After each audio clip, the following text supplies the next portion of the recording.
Alright, ini kat gambar kita. Aduh, bayar gambar tu. Oh, sembat babe. Baju kau ambil mana? Ini TikTok je. Kau tengok ini. Sembat babe. Oh, cantik. Oh. Bos. Bos, jom lah ambil gambar raya. Bos, jom lah. Esok kan nak raya ni. Rugilah kau tak ambil gambar sama-sama.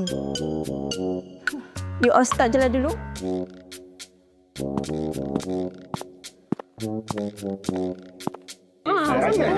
Sini je. Bayar siap des. Tapi mana bos Tu, bos tu. Wow.